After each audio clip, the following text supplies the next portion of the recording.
Look what's back in, guys. You might remember this Tesla. This is the one where we did a bunch of Volta stuff. We are installing unplugged coilovers. I think this might be our first time actually recording us doing the... Ooh, nice. Okay. This is the first time we're actually recording us doing the coilover kit from Unplugged. Ooh, interesting color combo. Green springs and like a grayish blue spring. So in case you guys don't know the difference between springs versus coilovers, springs are a set height adjustment, meaning once you put the springs on, your car, your Model 3 is going to be that height. You can't change it. Whereas with coilovers, you're actually able to make adjustments with these little, see these blue things I'm pointing at?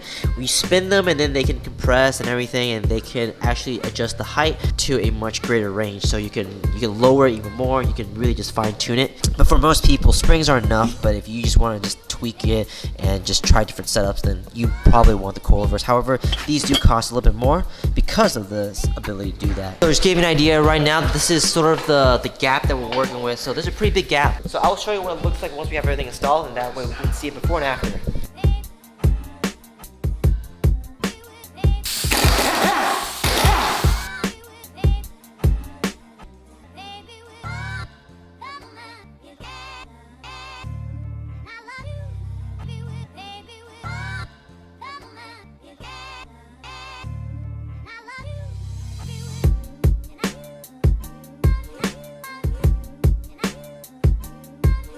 Not too low, not too high, just like a good balance. We didn't want to go too low because we weren't trying to go for that look, and plus this is a daily driver. There's just a little bit of a gap, which is what we're looking for. Unfortunately though, you don't see the cool colors from the springs and the coils, but then again, it's not about the aesthetics, right? It's about the performance, the handling, the lower center of gravity, the stiffer suspension, all that good stuff, and that's what we're going to be getting. And that's the great thing about these coilovers, is that we may stay at this height for now, but if we want to tinker with it and adjust it and tweak it some more, we can raise the front, lower the back. So here's a measuring stick of the front and the rear. The coilovers did come with a pre-adjusted height. However, when we installed it, we felt that the fronts were a little too low for our liking, so we actually raised the front up from the pre-configured specs. Overall, we like this height a lot more. It looks way more even, so we're really happy with that.